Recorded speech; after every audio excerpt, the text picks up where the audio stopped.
Hey, everybody, welcome back to another episode of the Real Estate Pros podcast. I'm your host, Dylan Silver, and today on the show we have Michael Franke. Michael is running a wholesale operation in Kansas City that does 15 deals a month, and he's also the owner of a software company, NicheData.ai, that provides daily automated foreclosure data across all 50 states. Michael, welcome to the show. Hey, thanks for having me, Dylan. I appreciate it. Absolutely. Before we hopped on here, I said, "Wow, I love the background. I haven't seen a background like that with the lights and the black." And I said, "Looks really looks really nice." And we were talking a little bit about how you got into your first real estate deal and how it wasn't always easy, and there was a journey there. Tell us a little bit about that. How'd you get into the real estate space? It's interesting. I actually came from the teaching background. I had a degree in teaching math. So I taught ninth and 10th graders algebra. That's honestly a harder sell than getting a house at a discount. Yeah. But for a long time, I was earning, 40, 45 grand a year. And we tried to scrape by, but things just weren't going well. And I just didn't see it as sustainable. So fortunately, my parents had good paying jobs. And I said, hey, look, I'd really like to flip a house. I don't know anything about it, haven't the first idea what we need to do, but if you guys could provide the money, I'll do all the work on the property and then we can split it 50-50. So I started scrounging around for deals, not knowing where they were. Happened to find a platform called Hubzu. If you're familiar, probably a decade ago, it was more popular than it is now, but bought a house in Pleasant Hill, Missouri, for about 80,000 or so. I spent the next 3 months doing all the repairs, all the painting, all the tiling, electrical work. Threw it on the market. We ended up making 19 grand on the house. I split it with my folks, so I made 9,500 bucks. So it wasn't a ton of money for the first deal, but it was proof of concept that I could do this on my own. So I left teaching, started doing this full time, and it was not an easy first couple of years, but I bet on myself, and here we are today. What tools were you using to educate yourself and to get yourself up to speed in an industry that maybe there was a lot to learn in? I can resonate with this. So this was 2015. There wasn't as much on YouTube or different masterminds and things that we have now, like Investor Fuel and things like that. But it was mostly just bootstrapping. I didn't know what I was doing. I just knew what I wanted, and we definitely bought that house for way too much. But fortunately, I did all of the work myself, so we were able to come out okay. If I did the numbers now, I probably wouldn't have offered much more than about 50 or 55 for that house, but I was excited and I just got out there and bootstrapped it. And for those of you that are newer to the game, sometimes that's what you got to do. You just got to fail forward. You don't want to be one of those people that is just consuming content and being what I call a content warrior, Yep. just out there looking for information and waiting for the perfect time, and the perfect time never comes. So fortunately for me, I just took the plunge and it turned out okay. It wasn't always great, but just failing forward, and we're to where we are today. I tend to think that it's a combination of two things. First is relationship building. Like I wouldn't be sitting in this chair if it wasn't for a cold call that I made to an Mm. investor that is not part of this company but referred me. And just the divine intervention there is like so many stars had to connect. But then also it's the knowledge, right? So you have to be able to analyze deals, otherwise you'll lose you'll lose a lot of money if you're just going out there and buying deals without knowing how to analyze them. And so in your first couple deals, were there any relationships that you made that were like super critical that maybe you still have today or that guided you in some big way? And then also, was there knowledge that either you had that you've relied on ever since, or that maybe you wish you had? Yeah, in those first few deals, we didn't make a whole lot of money, but I did make a relationship with a private money lender that we still use to this day as one of our primary lenders. But one of the main things I learned is that you don't swing the hammer. That's one of the biggest things that you can learn. Um, Basically, I was doing all the work. So during that time, I'm not doing any marketing, I'm not finding new opportunities. Then you get done with the house, you sell it, and you're basically unemployed, and this is kind of a basic thing, but try to get out of that swing in the hammer phase and be doing the lead generation, the marketing, the closing of sales. That's the higher leverage task there. I've also found I don't have any deeds in my name, but I found working with other people that uh, when I'm in the mode of helping on a site, on a job site, and I'm acting like a contractor, I'm doing some type of demo work, hauling away something from the property, right? Going to the dump and dumping some demo pieces of a home away. And I've been doing that all day, and I'm doing that all week.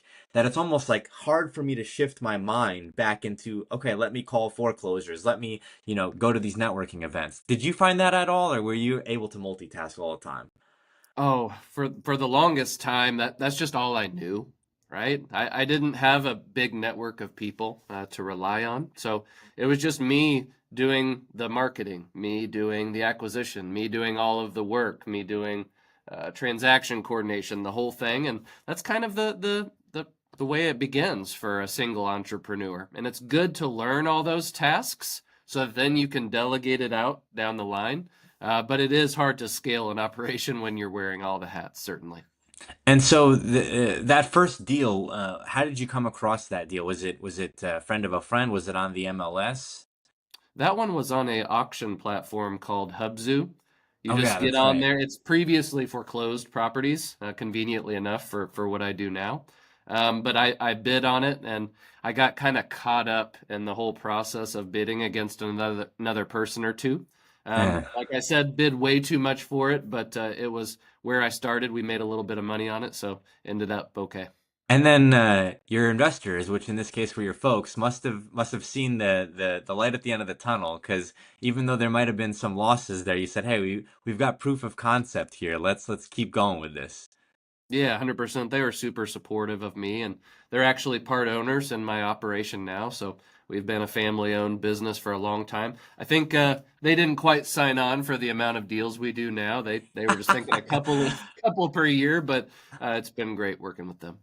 That's a truly a blessing. I think um, many times people talk about doing deals with family, and it's hard, it's very hard to get family on board. Even if you have a successful operation, people will talk about their kids, and specifically right now with the greatest generation and baby boomers, and there's this huge opportunity right now, where billions of dollars worth of businesses are either going to be sold or nothing's going to happen to them because the next generation is not interested in uh, taking it over. It's a lot of work, carrying that torch, so to speak. So to have family in the business with you is pretty cool stuff.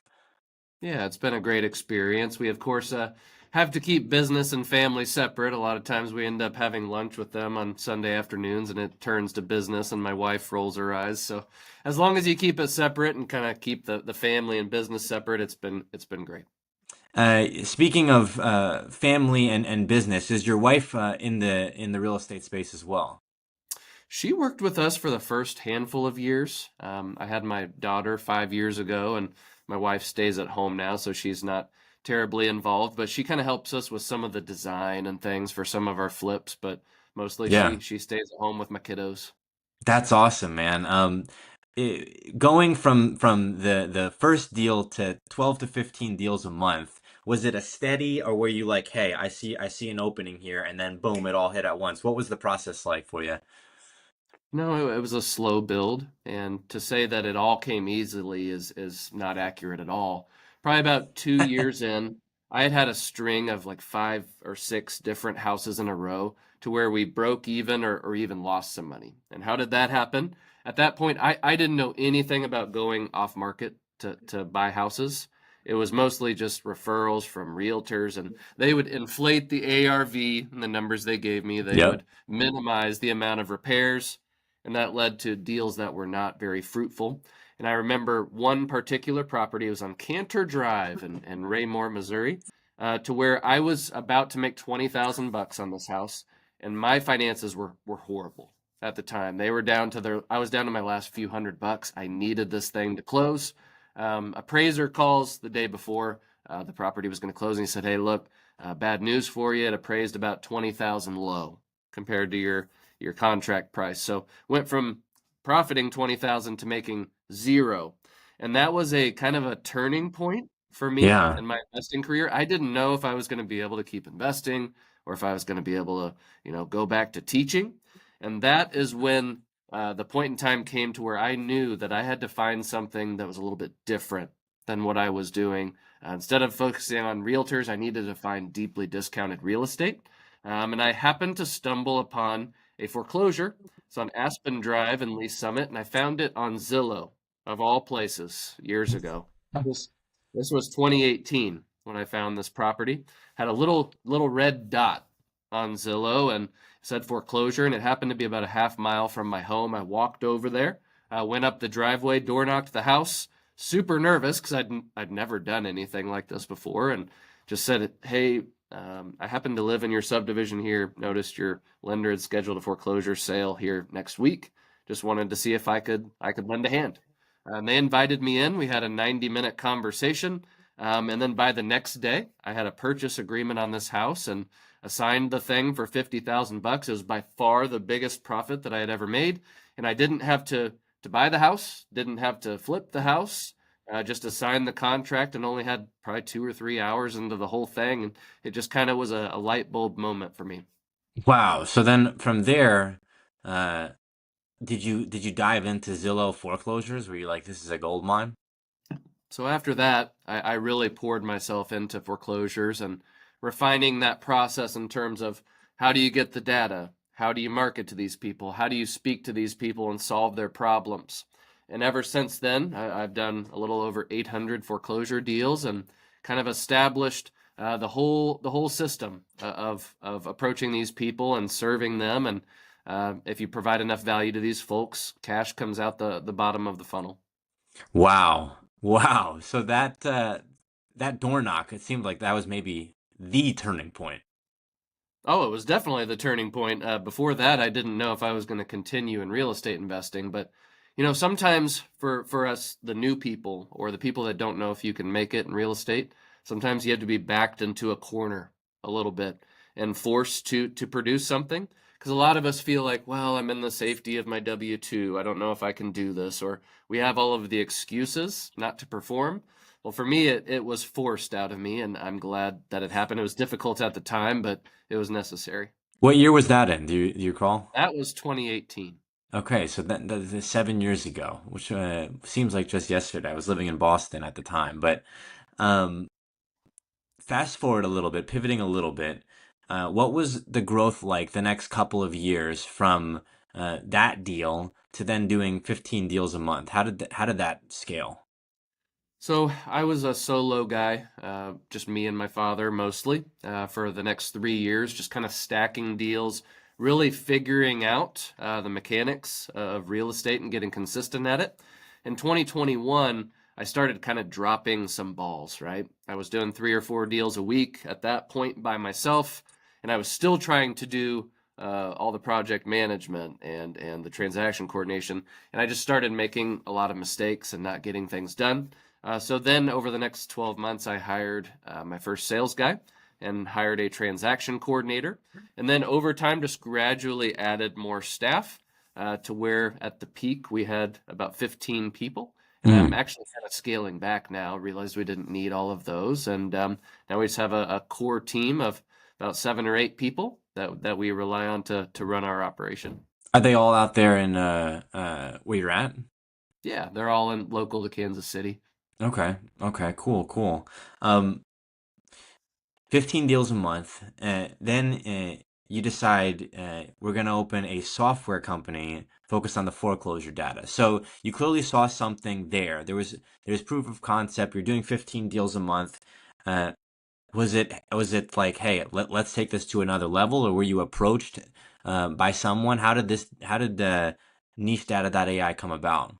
So I always had the vision of having a nationwide network of people that are trained to work these deals and serve people in all 50 states. I recognized, hey, I'm doing a lot of volume here in Kansas City, but Kansas City is just a small market in an entire country. And I made a presentation on my process at a mastermind probably 4 years ago now. And there were just so many people who enjoyed the presentation, put it into place, and started getting deals. And I was like, I would love to be able to serve them at a higher level. So I started kind of formulating a plan in my head of how I could automate data nationwide. That being said, I'm not a tech guy. I know nothing about that. I'm the real estate guy. But I actually got through that mastermind introduced to my tech side of our company. His name is Rashad. And he's built out a team underneath him. And over the last 18 months, we've been building out this niche data.ai platform. And now it's something super special that gathers foreclosure data daily from the county layer, 6 different layers, and Skip traces that information and provides it to our clients. And they're having a lot of success. Wow. So all 50 states. So if I'm in Texas, I can go ahead, I can use niche data.ai. Sure can. Yeah, we're in all 50 states, and some of those different markets are super difficult. Namely, Texas is very difficult in their county data and how they do Right. it, but we've built out some pretty robust technology, and we're basically in most every county down there in Texas. Huh. I'm trying to think what tools I would use. I mean, are you familiar at all with the Roddy report? I am. Yep. Okay, so that's, I mean, that's what I'm using. I'm not even aware of I'm not aware of any competitor that you would have in that space in Texas. I mean, I'm thinking, Investor Lift I've used to find people who buy these deals, but as far as distressed properties, people that are heading into foreclosure themselves, the Roddy report's the only thing that I can think of. So, you know, tremendous accomplishment to get that started and to have that relationship to create the company. You're 18 months in, you said. What have been uh, some of the growth that you faced, some of the obstacles along the way? Oh man, what obstacles haven't we faced? So of course I was completely focused on real estate before this. Now I'm growing an education community, growing a software company. So you can imagine the fragmented focus when you have 3 things. So just learning how to be a manager of a quickly growing company and trying to balance all of the different arms of the company, that has probably been the biggest focus. And I'm right in the middle of that in terms of the challenge, that is. But right in the middle of that right now. Um, we'll see how it comes out. But it's a super cool product. We're super proud of it. So just definitely a big growth season for me. Yeah, I can imagine. I, I'm almost speechless because I want to jump in and see the platform myself. Um, if and we'll get into this more at the end of the show, but if people are interested, for those listening, in seeing how they can gain access to niche data, the AI, where would they go? Is it just to the website itself? Yeah, nichedata.ai if you'd like to directly sign up. If you'd like to check out the community, getnichenow.com. You obviously get the data, but then you can get the community that sharpens your axe on the side. That's awesome, man. That's awesome. Before we hopped on here, I mentioned that I one of the things that I like to ask guests about is their perspectives and opinions of maybe where the future of this stuff is headed. I know no one has a crystal ball, so it's impossible to say for certain. But um, all this AI, ChatGPT, DeepSeek, your company, uh, where do you see AI and real estate commingling and assisting each other in the near future? So AI has come a long, long way just in 24 months. The project that we have built, Niche Data, would not have been possible without the technology that we have now a couple years ago. But we have a very, very big vision to create a whole ecosystem out of AI. So not only the data in terms of foreclosure, but probate, eviction, divorce, etc. But being able to market to that autonomously. So there's so many things that we have to do manually in real estate, and that's where AI is going to take us. So not only being able to gather the information without humans, but have that information go into a CRM without humans, being able to automate your texting, your direct mail, your email, your cadences for things without humans. And eventually there's all kinds of AI to where it's voice driven to where it can call your sellers, it can call your leads and have a conversation like you and I are having. Yep. That technology is a little bit away from now, but within a couple of years, you very well may be able to go the entire arc of doing a deal from lead generation to speaking with a seller to signing a contract to dispoing the deal without human intervention. So that's kind Yeah. of where our thought process is. We'll see where the technology goes, but I can see a path for it maybe in the next 24 or 36 months. Me too. And I know that doesn't sound that far away. But this is selfishly, I was, on ChatGPT and I saw, I don't know when this was, but they released a plan that was $200 a month. And I said, Yeah. man, what are they giving away? Because I can't think of, I mean, maybe yeah, no, I can't think of any other application on my phone that I've ever seen charge $200 a month. I can't think of a single one. And so I haven't experimented with that version of it, but I'm like, man, it's got to be doing something that's knocking our socks off for them to be charging this price. What is it doing? And so I can only imagine what the future holds, talking about, being able to analyze deals, find deals, make calls, all of it, uh, and you basically oversee it and give it some guidance, and it's just going. No, that's definitely where I see it going. A few months ago, I was able to test out some AI to where it was actually a sales trainer for you. So it was trained on like thousands of hours of sales conversations. So you'd have all different types of sellers, young sellers, old sellers, nice sellers, really difficult sellers. And you would have a conversation just like we're having, and it would grade you, and you could win the conversation and get the contract. You could lose, and they would hang up on you. So there's just endless possibilities with this. So I'm excited by it, and it's changing every day. It seems like every day there's some new breakthrough thing in the AI world. So you kind of got to stay on top of it. On a personal note, what do you think about folks who are using AI in their Airbnbs and their rentals? And where do you see that going to? I mean, I know someone, I couldn't believe this was a thing, but he's like, yeah, the grass is cut. Uh, I have it automated. The grass is cut. I'm not there. You know? Oh, I mean, AI is going to take over most jobs, I have a feeling, in the next decade. Does it eliminate humans entirely? No, we're just going to start changing what we're doing a little bit. But I'm using AI in my company daily, obviously with the data, but even on the side of, hey, I want to use AI for copy in terms of all my direct mail pieces or my text, or in the case of an Airbnb, a lot of it's getting people's attention. So it's like, what's the title of my Airbnb? What is the compelling copy within the listing to make people want to come? So if you're not using AI, you're missing out, even if it's Yeah. small things in your daily workflow. I think it's one of these things where if you're not using AI, it's about to come upon us like a wave.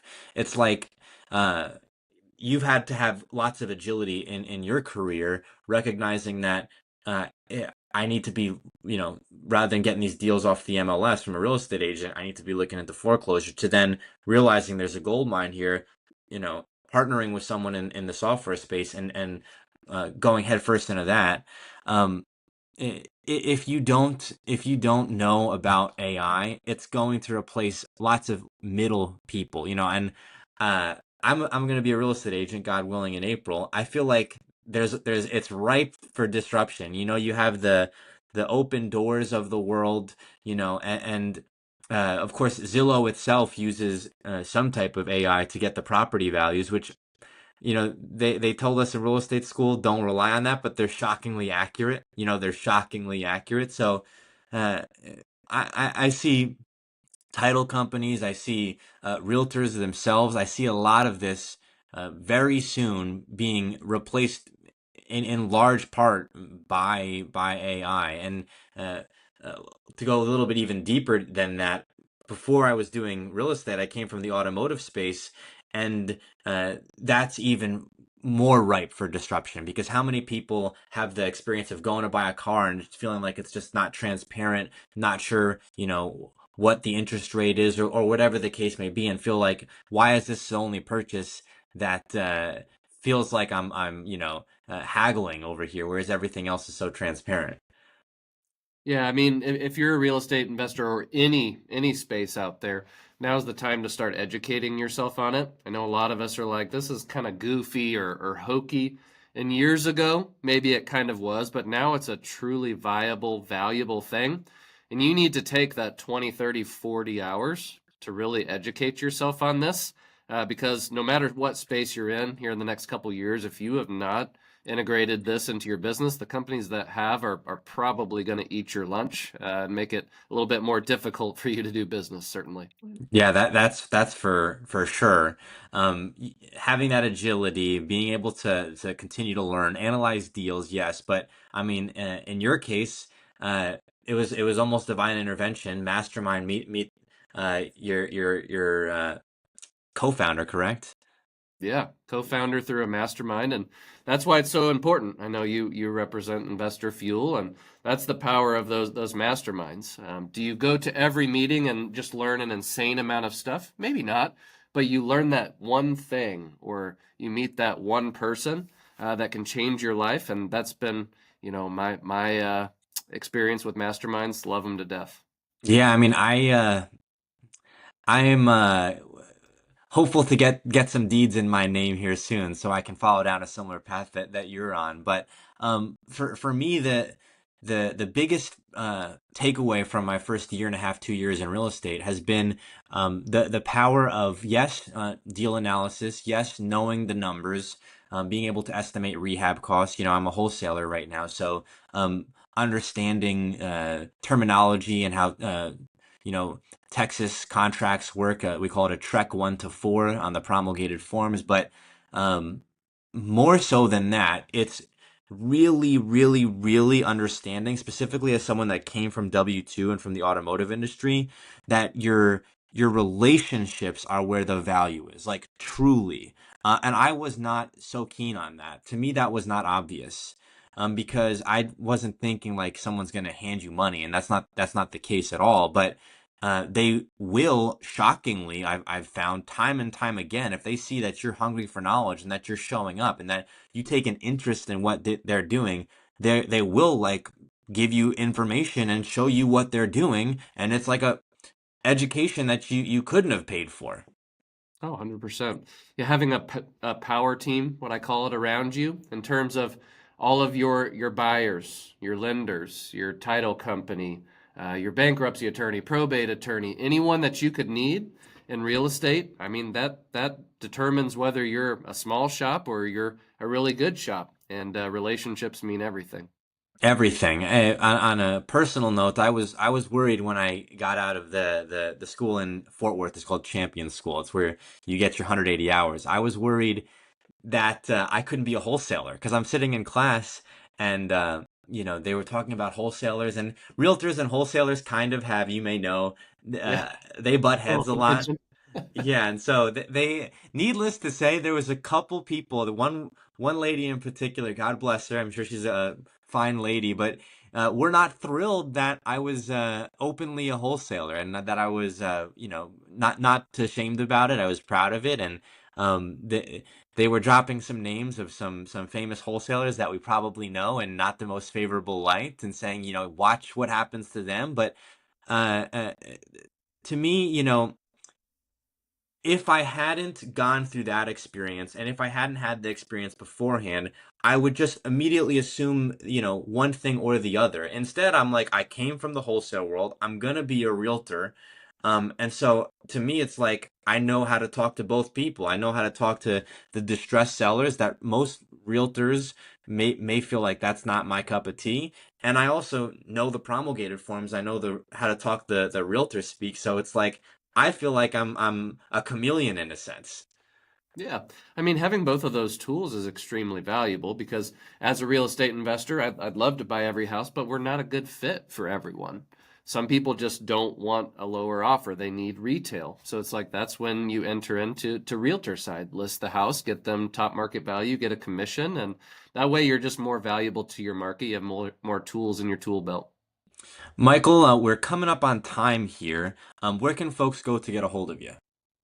Yeah, you can check out me on YouTube, Michael D. Franke, if you'd like to check that out. Or you can check out Niche Data, nichedata.ai. Well, folks, that wraps up another episode of the Real Estate Pros podcast by Investor Fuel, the nation's premier real estate mastermind. I'm your host, Dylan Silver, and thanks for listening. Thanks for having me, Dylan.